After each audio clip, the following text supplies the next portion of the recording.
ಆತ್ಮೀಯ ಸ್ಪರ್ಧಾತ್ಮಕ ಮಿತ್ರರೇ, SS ಅಕಾಡೆಮಿಗೆ ಸ್ವಾಗತ. ಆಗಲೇ ಪಾರ್ಟ್ 1ನಲ್ಲಿ ನಾವು ಈ ಪಾರ್ಟ್ 1ನಲ್ಲಿ ಆದಂಥ ಭಾರತದ ಜಲಸಂಪನ್ಮೂಲ ಬಗ್ಗೆ ಒಂದು ಪಾರ್ಟ್ 1 ವಿಡಿಯೋನು ಆಲ್ರೆಡಿ ಹಿಂದಿನ ಕ್ಲಾಸ್ನಲ್ಲಿ ಮಾಡಲಾಗಿದೆ. ಇದು ಪಾರ್ಟ್ 2 ಅಂತ ವಿಡಿಯೋ. ಭಾರತದ ಜಲಸಂಪನ್ಮೂಲ ಬಗ್ಗೆ ಅಧ್ಯಯನ ಮಾಡ್ತಾ ಇದ್ದೀವಿ. ಭಾರತದ ನದಿಗಳ ಬಗ್ಗೆ ಅಧ್ಯಯನ ಮಾಡ್ತಾ ಇದ್ವಿ. ಇದರಲ್ಲಿ ಸದ್ಯ ಉತ್ತರ ಭಾರತದ ನದಿಗಳ ಬಗ್ಗೆ ನಾವು ಅಧ್ಯಯನ ಮಾಡ್ತಾ ಇದ್ದೀವಿ. ಇದು ಬ್ರಹ್ಮಪುತ್ರ ನದಿ. ಇದು ಮಾನಸನ ಸರೋವರದ ಸಮೀಪ ಚೇಮ್ಯಂಗ್ಡಂಗ್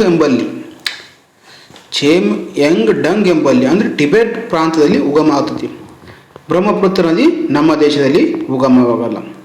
ಆರಂಭಿಕವಾಗಿ ಅಂದರೆ ಪ್ರಾರಂಭದಲ್ಲಿ ಹೆಂಗಪ್ಪ ಅಂದರೆ ಇದು ಬ್ರಹ್ಮಪುತ್ರ ನದಿ ಪೂರ್ವಾಭಿಮುಖವಾಗಿ ಹರಿದು ಅರುಣಾಚಲ ಪ್ರದೇಶದ ಮೂಲಕ ಭಾರತವನ್ನು ಪ್ರವೇಶಿಸುತ್ತದೆ. ಅಂದರೆ ಬ್ರಹ್ಮಪುತ್ರ ನದಿ ಯಾವ ರಾಜ್ಯದ ಮೂಲಕ ಭಾರತವನ್ನು ಪ್ರಶ್ನೆ ಮಾಡಿದಾಗ ನಾವು ಏನು ಹೇಳಬೇಕು? ಅರುಣಾಚಲ ಪ್ರದೇಶದ ರಾಜ್ಯದ ಮೂಲಕ ಭಾರತವನ್ನು ಪ್ರವೇಶ ಮಾಡ್ತತಿ. ಅನಂತರ ಪಶ್ಚಿಮಕ್ಕೆ ಹರಿಯುತ್ತಾ ಬಾಂಗ್ಲಾದೇಶದಲ್ಲಿ ದಕ್ಷಿಣಕ್ಕೆ ತಿರುಗಿ ಗಂಗಾ ನದಿಯೊಂದಿಗೆ ಸೇರುತ್ತದೆ. ಇದರ ಒಟ್ಟು ಉದ್ದಪ್ಪ ಅಂದರೆ 2589 ಕಿಲೋಮೀಟರ್. ಈ ಬ್ರಹ್ಮಪುತ್ರ ನದಿಯನ್ನು ಟಿಬೆಟ್ನಲ್ಲಿ ಏನಂತ ಕರೀತಾರ ಅಂತ ಪ್ರಶ್ನೆ ಮಾಡಿದ್ರಪ್ಪ ಅಂದ್ರೆ ಮಾಡೇ ಮಾಡ್ತಾರಂತ. ಈ ಕಾಂಪಿಟೇಟಿವ್ ಪ್ರಶ್ನೆಯಲ್ಲಿ ಬರುವಂಥ ಪ್ರಶ್ನೆಗಳೇ ಇದೇ ರೀತಿಯಾಗಿರುತ್ತವ. ಬ್ರಹ್ಮಪುತ್ರ ನದಿಯನ್ನು ಟಿಬೆಟ್ನಲ್ಲಿ ಏನಂತ ಕರೀತಾರ ಅಂದ್ರೆ ಸಾಂಗ್ಪೋ ಎಂತಲೂ ಮತ್ತು ಬಾಂಗ್ಲಾದೇಶದಲ್ಲಿ ಯಮುನಾ ಎಂದು ಕರೆಯುತ್ತಾರೆ. ಬ್ರಹ್ಮಪುತ್ರ ನದಿಯನ್ನು ಬಾಂಗ್ಲಾದೇಶದಲ್ಲಿ ಏನೆಂದು ಕರೀತಾರೆ ಅಂತ ಪ್ರಶ್ನೆ ಈಗ ಆಲ್ರೆಡಿ ಹಿಂದಿನ ಪ್ರಶ್ನೆ ಪ್ರತ್ಯೇಕದಲ್ಲಿ ಈ ಪ್ರಶ್ನೆ ಮಾಡಲಾಗೈತಿ. ಇದನ್ನು ನೀವು ಆತ್ಮೀಯ ಸ್ಪರ್ಧಾತ್ಮಕ ಮಿತ್ರರೇ ಈ ಪಾಯಿಂಟನ್ನು ನೀವು ಬರೆದು ಒಂದು ಕಡೆ ಇಟ್ಕೋಬೇಕು, ನೋಟ ಮಾಡ್ಕೋಬೇಕು ಕಂಪಲ್ಸರಿ. ಬ್ರಹ್ಮಪುತ್ರ ನದಿಯನ್ನು ಟಿಬೆಟ್ನಲ್ಲಿ ಏನೆಂದು ಕರೀತಾರ? ಸಾಂಗ್ಪೋ ಎಂದು. ಬಾಂಗ್ಲಾದೇಶದಲ್ಲಿ ಏನೆಂದು ಕರೀತಾರ? ಯಮುನಾ ನದಿ ಎಂದು ಕರೀತಾರ. ಈ ನದಿಯು ಪ್ರಪಂಚದಲ್ಲೇ ದೊಡ್ಡದಾದ ನದಿ ನಿರ್ಮಿತ ಮಜಲಿ ದ್ವೀಪವನ್ನು ನಿರ್ಮಿಸಿದೆ. ಬ್ರಹ್ಮಪುತ್ರ ನದಿಯು ಪ್ರಪಂಚದಲ್ಲಿ ದೊಡ್ಡದಾದಂತಹ ಮಜಲಿ ದ್ವೀಪ ಇರ್ತಾವಲ್ಲ, ಈ ನದಿಯ ದ್ವೀಪ. ಈ ದ್ವೀಪ ಅಂದ್ರೆ ಮತ್ತೆ ಈ ದ್ವೀಪ ಅಲ್ಲ, ನದಿಯಿಂದ ನಿರ್ಮಿತವಾದಂತಹ ದ್ವೀಪ ದೊಡ್ಡದಾಗೈತಿ. ಈಗ ದಕ್ಷಿಣ ಭಾರತದ ನದಿಗಳ ಬಗ್ಗೆ ನೋಡೋಣ ಅಂತ. ದಕ್ಷಿಣ ಭಾರತದಲ್ಲಿ ಅನೇಕ ನದಿಗಳು ಹರಿಯುತ್ತವೆ. ಅವುಗಳನ್ನು ಪರ್ಯಾಯ ಪ್ರಸ್ಥಭೂಮಿ ನದಿಗಳು ಎಂತಲೂ ಕರೆಯುತ್ತಾರೆ. ಅವುಗಳಲ್ಲಿ ಬಹಳಷ್ಟು ಪಶ್ಚಿಮ ಘಟ್ಟಗಳಲ್ಲಿ ಉಗಮ ಹೊಂದುವವು.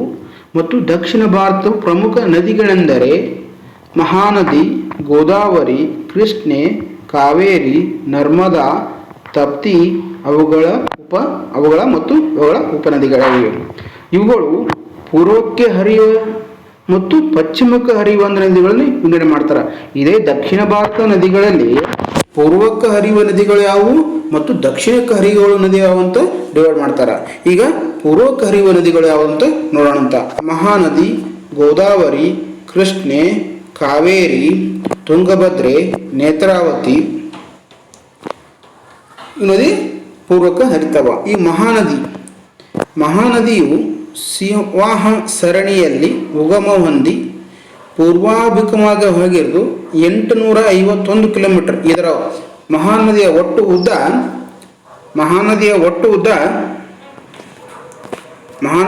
ಉದ್ದ ತಿಳ್ಕೊಬೇಕಾದಂಥ ವಿಷಯ ವಿದ್ಯಾರ್ಥಿಗಳೇ, ಮಹಾನದಿಯ ಒಟ್ಟು ಉದ್ದ 851 ಕಿಲೋಮೀಟರ್. ಮಹಾನದಿಯ ಒಟ್ಟು ಉದ್ದ 851 ಕಿಲೋಮೀಟರ್. ಹರಿದು ಬಂಗಾಳ ಕೊಲ್ಲಿಯನ್ನು ಸೇರುತ್ತದೆ. ಮಹಾನದಿ ಯಾವ ಸಮುದ್ರವನ್ನು ಸೇರ್ತದೆ? ಬಂಗಾಳ ಕೊಲ್ಲಿ ಸಮುದ್ರವನ್ನು ಸೇರ್ತದೆ. ಗೋದಾವರಿಯು ದಕ್ಷಿಣ ಭಾರತದಲ್ಲಿ ಉದ್ದವಾದ ನದಿ. ಅಂದ್ರೆ ಈ ಉತ್ತರ ಭಾರತದಲ್ಲಿ ಉದ್ದವಾದ ನದಿ ಯಾವುದು? ಭಾರತದಲ್ಲಿ ಉದ್ದವಾದ ನದಿ ಯಾವುದು? ಗಂಗಾ ನದಿ. ಉತ್ತರ ಭಾರತದಲ್ಲಿ ಉದ್ದವಾದ ನದಿ ಯಾವುದು? ಗಂಗಾ ನದಿ. ಹಾಗೆಯೇ ದಕ್ಷಿಣ ಭಾರತದಲ್ಲಿ ಉದ್ದವಾದ ನದಿ ಯಾವುದು ಅಂದ್ರೆ ಗೋದಾವರಿ ನದಿ ಅಂತ ಕರೀತಾರೆ. ಇದನ್ನು ವೃದ್ಧ ಗಂಗೆ ಅಂತಲೂ ಕರೀತಾರೆ.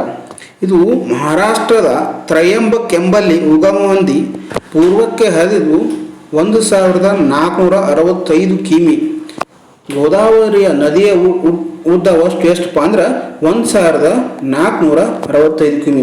ಈ ಗೋದಾವರಿ ನದಿ ಎಷ್ಟು ರಾಜ್ಯಗಳ ಮುಖಾಂತರ ಹರಿತದೆ ಅಂದ್ರೆ ಮಹಾರಾಷ್ಟ್ರ, ಕರ್ನಾಟಕ, ಆಂಧ್ರ ಮತ್ತು ತೆಲಂಗಾಣ 4 ರಾಜ್ಯಗಳ ಮುಖಾಂತರ ಈ ಗೋದಾವರಿ ನದಿ ಹರಿತತಿ. ಈ ಹಲವಾರು ಬಾರಿ ಹಿಂದಿನ ಪ್ರಶ್ನೆ ತೆಗೆದುಕೊಂಡಾಗ ಗೋದಾವರಿ ನದಿಯು ಯಾವ ರಾಜ್ಯಗಳ ಮುಖಾಂತರ ಹರಿಯುತ್ತದೆ ಅಂತ ಪ್ರಶ್ನೆ ಮಾಡಲಾಗಿದೆ ಮತ್ತು ಮಾಡುತ್ತಾರೆ ಮುನ್ನುವಂಥ ಪ್ರಶ್ನೆಗಳನ್ನು ಈ ರೀತಿಯಾಗಿ ಮಾಡಬಹುದು. ಈಗ ಅದಕ್ಕೆ ನಾವು ತಿಳ್ಕೊಬೋದಂತ ಗೋದಾವರಿಯು ಯಾವ ರಾಜ್ಯಗಳ ಮುಖಾಂತರ ಹರಿತೈತೆ ಅಂತ ಗಮನಿಸಿದಾಗ ಮಹಾರಾಷ್ಟ್ರ, ಕರ್ನಾಟಕ, ಆಂಧ್ರ ಮತ್ತು ತೆಲಂಗಾಣ. ಭಾಳ ಜನ ತಿಳ್ಕೊತಾರ ಗೋದಾವರಿ ನದಿ ನಮ್ಮ ಕರ್ನಾಟಕದಾಗ ಹರಿಯಂಗಿಲ್ಲ ಅಂತ. ಹಂಗಲ್ಲ, ನಮ್ಮಲ್ಲಿ ಗೋದಾವರಿ ನದಿ ಅಂತ ಉಪನದಿ ಮಾಂಜ್ರಾ, ಗೋದಾವರಿ ನದಿ ಅಂತ ಉಪನದಿ ಆದಂಥ ಮಾಂಜ್ರಾ ನದಿ ಬೀದರ್, ನಮ್ಮ ಕರ್ನಾಟಕದ ಬೀದರ್ ಜಿಲ್ಲೆಯಲ್ಲಿ ಹರಿತೈತಿ. ಯಾವ ನದಿ? ಮಾಂಜ್ರಾ ನದಿ. ಗೋದಾವರಿ ಅಂತ ಉಪನದಿ ಅಂತ ಮಾಂಜ್ರಾ ನದಿ ನಮ್ಮ ಕರ್ನಾಟಕದಲ್ಲಿ ಹರಿತದೆ, ಅದು ಬೀದರ್ ಜಿಲ್ಲೆಯಲ್ಲಿ ಹರಿತೈತಿ. ಇದರ ಗೋದಾವರಿ ನದಿಯ ಒಟ್ಟು ಉದ್ದ ನಾವು ಗಮನಿಸಿದಾಗ 1465 ಕಿಮಿ. ಇದರ ವಿಶೇಷ ಏನಪ್ಪ ಅಂದ್ರೆ ದಕ್ಷಿಣ ಭಾರತದಲ್ಲಿ ಅತ್ಯಂತ ಉದ್ದವಾದಂಥ ನದಿ ಮತ್ತು ಹೃದಯ ಗಂಗೆ ಅಂತ ಈ ನದಿಯನ್ನು ಕರೀತಾರೆ. ಇದು ಬಂಗಾಳ ಕೊಲ್ಲಿಯನ್ನು ಸೇರುತ್ತದೆ. ಇನ್ನು ಕೃಷ್ಣಾ ನದಿಯು ಮಹಾರಾಷ್ಟ್ರದ ಮಹಾಬಲೇಶ್ವರದ ಬಳಿ ಉಗಮ ಹೊಂದಿ ಆಗ್ನೇಯಕ್ಕೆ ಹರಿದು ಬಂಗಾಳ ಕೊಳ್ಳಿಯನ್ನು ಸೇರುತ್ತದೆ.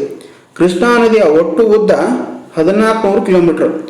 ದಕ್ಷಿಣ ಭಾರತದ ಎರಡನೇ ಅತ್ಯಂತ ಉದ್ದವಾದಂಥ ನದಿ ಯಾವುದಪ್ಪ ಅಂದ್ರೆ ನಮ್ಮ ಕೃಷ್ಣಾ ನದಿ. ಕೃಷ್ಣಾ ನದಿಯು ಯಾವ ಯಾವ ರಾಜ್ಯಗಳ ಮುಖಾಂತರ ಹರಿತೈತಪ್ಪ ಅಂದ್ರೆ ಮಹಾರಾಷ್ಟ್ರ, ಕರ್ನಾಟಕ, ಆಂಧ್ರ ಮತ್ತು ಇತ್ತೀಚೆಗೆ ತೆಲಂಗಾಣ 2014 ಆದಂಥ ತೆಲಂಗಾಣ ರಾಜ್ಯ ಮುಖಾಂತರ ಹರಿತೈತಿ. ಈ ಕೃಷ್ಣಾ ನದಿಯು ನಮ್ಮ ಕರ್ನಾಟಕದಲ್ಲಿ ಹರಿಯುವ ಅತ್ಯಂತ ದೊಡ್ಡ ನದಿಯಾಗಿದೆ. ಇದು ಕೃಷ್ಣಾ ನದಿಯು ನಮ್ಮ ಕರ್ನಾಟಕದಲ್ಲಿ ಸುಮಾರು 800 ಕಿಲೋಮೀಟರ್ ನಮ್ಮ ಕರ್ನಾಟಕದಲ್ಲಿ ಹರಿತೈತಿ. ಬೆಳಗಾವಿ ಮುಖಾಂತರ ಪ್ರಾರಂಭವಾಗಿ ಬಿಜಾಪುರ, ಬಾಗಲಕೋಟೆ, ರಾಯಚೂರು, ಗುಲ್ಬರ್ಗ ಜಿಲ್ಲೆಗಳಿಗೆ ನೀರಾವರಿ ಸೌಲಭ್ಯನ ಕಲಿಸಿಕೊಡ್ತೈತಿ. ಈ ಕೃಷ್ಣಾ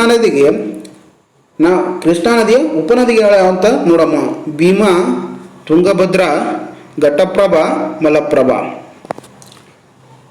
ಕೃಷ್ಣಾ ನದಿಯ ಪ್ರಮುಖವಾದಂಥ ಉಪನದಿಗಳಪ್ಪ ಅಂದ್ರೆ ಭೀಮಾ ನದಿ, ತುಂಗಭದ್ರಾ, ಕೊಯ್ನಾ, ಘಟಪ್ರಭಾ, ಮಲಪ್ರಭಾ. ಭೀಮಾ ನದಿಯು ಮಹಾರಾಷ್ಟ್ರದ ಭೀಮೇಶ್ವರದಲ್ಲಿ ಹುಟ್ಟುತ್ತದೆ. ತುಂಗಭದ್ರಾ ನದಿಯು ಚಿಕ್ಕಮಗಳೂರಿನಲ್ಲಿಂತ ಹುಟ್ಟುವಂಥ ನದಿ ಆಗೈತಿ. ಈ ಕೊಯ್ನಾ ನದಿ ಮಹಾರಾಷ್ಟ್ರದ ಹುಟ್ಟು ನದಿ ಆಗೈತಿ. ಘಟಪ್ರಭಾ ನದಿಯು ಮಹಾರಾಷ್ಟ್ರದ ರತ್ನಗಿರಿ ಎಂಬ ಜಿಲ್ಲೆಯಲ್ಲಿ ಹುಟ್ಟುತ್ತದೆ. ಮಲಪ್ರಭಾವು ಕರ್ನಾಟಕದ ಬೆಳಗಾವಿ ಜಿಲ್ಲೆಯಲ್ಲಿ ಹುಟ್ಟುತ್ತದೆ. ಘಟಪ್ರಭಾ ನದಿಯು ಗೋಕಾಕ್ ಬಳಿ ಗೋಕಾಕ್ ಫಾಲ್ಸ್ ಅಂದ್ರೆ ಗೋಕಾಕ್ ಜಲಪಾತವನ್ನು ಸೃಷ್ಟಿ ಮಾಡೈತಿ. ಇದು 53 ಮೀಟರ್ ಎತ್ತರ ಐತಿ. ಈ ಗೋಕಾಕ್ ಫಾಲ್ಸಿಗೆ ಭಾರತದ ನಯಾಗ್ರಾ ಫಾಲ್ಸ್ ಅಂತ ಕರೀತಾರ. ಮತ್ತು ಘಟಪ್ರಭಾ ನದಿಗೆ ಹಿಡಕಲ್ ಡ್ಯಾಮ್ ಅನ್ನು ಕಟ್ಟಲಾಗೈತಿ. ಹಲವಾರು ಸಾರಿ ಪ್ರಶ್ನೆಯನ್ನ ಹಿಂದಿನ ಪ್ರಶ್ನೆ ಪತ್ರಿಕೆಯಲ್ಲಿ ತೆಗೆದುಕೊಂಡಾಗ ಈ ಪ್ರಶ್ನೆ ಮಾಡಲಿದೆ. ಹಿಡಕಲ್ ಡ್ಯಾಮ್ ಯಾವ ನದಿಗೆ ಕಟ್ಟಲಾಗಿದೆ ಅಂತ ಪ್ರಶ್ನೆ ರಗಡ್ಸಲೆ ಆಲ್ಮೋಸ್ಟ್ ಒಂದು 3 ಸಲ ಪ್ರಶ್ನೆ ಮಾಡ್ರ. ಹಿಡಕಲ್ ಡ್ಯಾಮ್ ಅನ್ನು ಯಾವ ನದಿ ಕಟ್ಟರ ಅಂದ್ರೆ ಘಟಪ್ರಭಾ ನದಿ ಕಟ್ಟರ. ಇನ್ನು ಮಲಪ್ರಭಾ ನದಿಗೆ ನವಿಲುತೀರ್ಥ ಎಂಬ ಅಣೆಕಟ್ಟನ್ನು ಬೆಳಗಾವಿ ಜಿಲ್ಲೆಯಲ್ಲಿ ಅಂದ್ರೆ ಸವದತ್ತಿ ಬಳಿ ಕಟ್ಟರ. ಈ ಹಲವಾರು ಸಲ ಈ ಪ್ರಶ್ನೆಯನ್ನು ಹಲವಾರು ಸಲ ಈ ವಿಷಯವನ್ನು ಇದು ಮಾಡ್ಯಾರ. ಈಗ ಕಾವೇರಿ ನದಿ ತೆಗೆದುಕೊಂಡ.